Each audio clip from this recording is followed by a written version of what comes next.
Kanalıma ve mutfağıma hoş geldiniz. Bugün sizlere öyle kolay ve asla yağ çekmeyen bir pişi tarifi hazırladım ki hem de çok az bir malzemeyle yapabileceğiniz kesinlikle kahvaltı sofralarınızın vazgeçilmezi pişi tarifi olacak.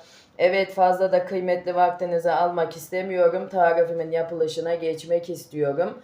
Buyurun hep birlikte tarifimizin yapılışına geçelim. Kabımın içine bir su bardağı tatlı yoğurt ilave ediyorum. Yoğurdunuz birazcık sulu olsun arkadaşlar. 2 yemek kaşığı sıvı yağ ilave ediyorum. Bir tane yumurta ilave ediyorum. Yarım paket kabartma tozu ilave ediyorum. Ve kabımın içine almış olduğum malzemelerimi bir karıştıracağım unumu almadan önce.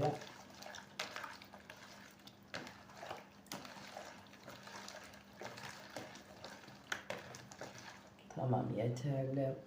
Burada 3 bardak unum var. Böyle kontrollü bir şekilde ilave edeceğim. Sizler de ununuzu kontrollü bir şekilde ilave edin. Çünkü neden derseniz unumuzun kalitesinden kalitesine, yumurtamızın büyüklüğünden küçüklüğüne un miktarımızda değişiklik gösterebiliyor. Biraz daha un ilave ediyorum. Başka da un ilave etmeyeceğim. 3 bardak unumun 2,5 bardağını kullandım.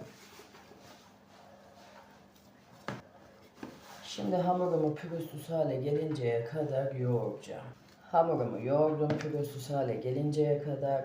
Şimdi hemen böyle masamın üzerine birazcık un alıyorum ve hamurumu üzerine alacağım.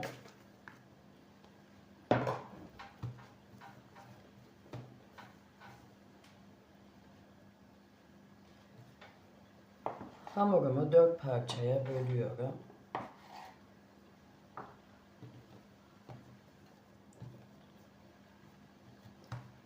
Ve bezeler haline getiriyorum.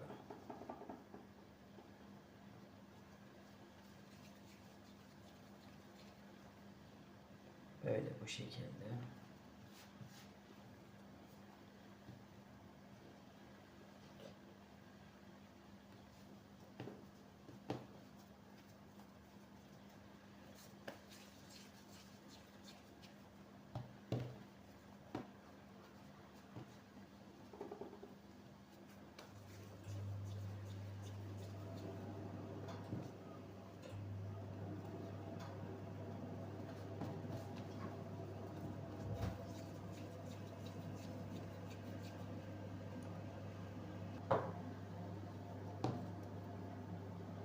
Şimdi hamurumuzu açalım. Parmak uçlarımızla bu şekilde. Birazcık masamızın üzerine unlayalım. Hamurumuz yapışmasın. Hemen ben böyle kenardaki unlarımı topladım altına hamurumun yapışmaması için.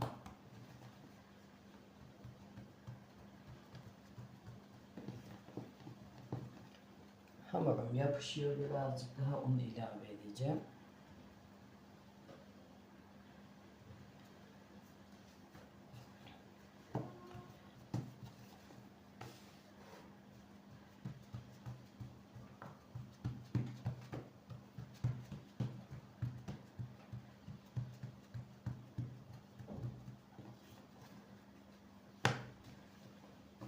Şöyle elinizle çekiştirin hamurunuzu açarken. Gördüğünüz gibi çekiştirdikçe hamurumuz büyüyor.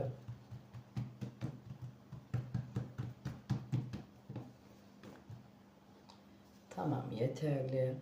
Şimdi hamurumu bu büyüklükte kesiyorum.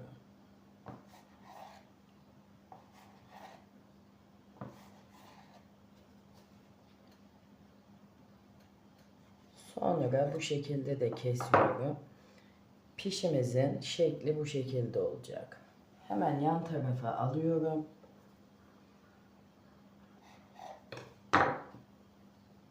Böyle bu şekilde.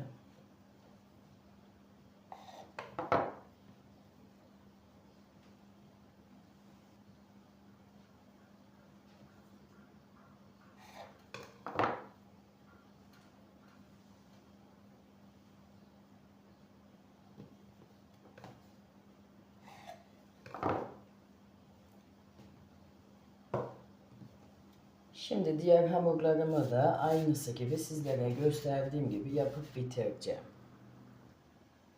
Evet, bütün hamurlarımı sizlere gösterdiğim gibi yapıp bitirdim. Tavamın içine 1,5 su bardağı sıvı yağ ilave ettim ve altını da açtım. Birazcık yağım ısınsın, sonra pişilerimi katıp pişireceğim. Yağım ısındı. Hemen böyle pişilerimi ilave ediyorum.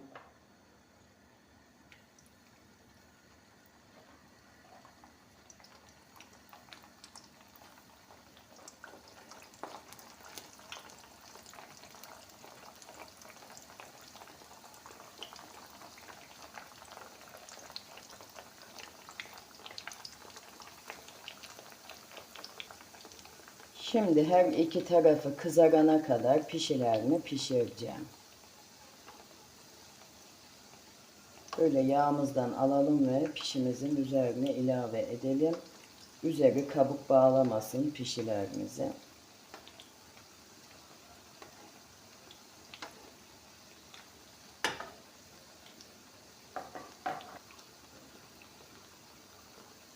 Pişimizin alt tarafı kızardı. Hemen çeviriyorum. Diğer tarafı da kızarsın.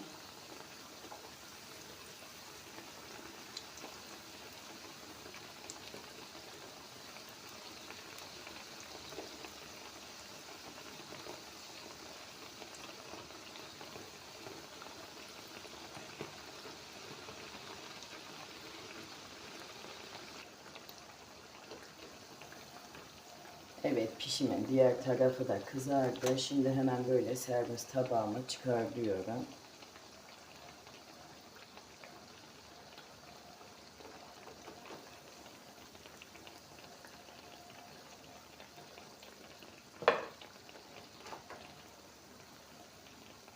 Şöyle hemen altını da göstereyim. Her iki tarafı da eşit bir şekilde kızardı pişimi.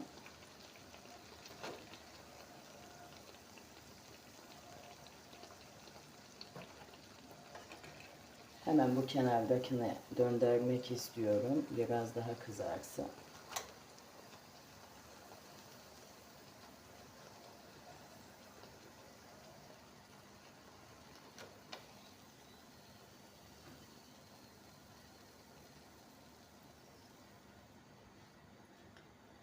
Şimdi tekrardan pişilerimi ilave ediyorum.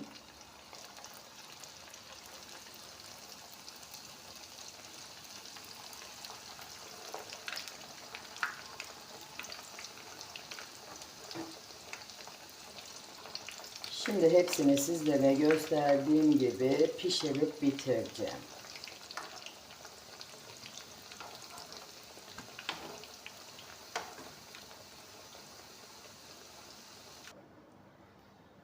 Evet, pişim yenmeye hazır. Hepsini sizlere gösterdiğim gibi yapıp bitirdim. İnanın ki arkadaşlar hiç yağ çekmedi. Hemen şöyle göstereyim. Bakar mısınız? Yani 1,5 su bardağı sıvı yağ ilave ettim. İnanın ki yarım bardağını bile çekmedi yağımızın. Yani gönül rahatlığıyla yapabileceğiniz, asla yağ çekmeyen bir pişi tarifi oldu. Hemen böyle bir tanesini alıyorum ve pişimin içine açıp sizlerle paylaşmak istiyorum. Yani bakar mısınız, göz göz kabardı ve içi yumuşacık, dışı kıyır kıyır bir pişi tarifi oldu. Hemen şöyle göstereyim. Kesinlikle yapmanızı tavsiye ederim. Kendim yaptım diye söylemiyorum.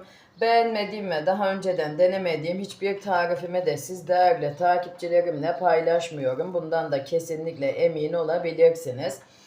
Hemen bunu da belirteyim arkadaşlar. Ben pişimin hamuruna tuz ilave etmeyi unutmuşum. Sizler bir çay kaşığı da tuz ilave edin. Malzemeler kısmına da ekleyeceğim zaten. Oradan da bakıp yapabilirsiniz.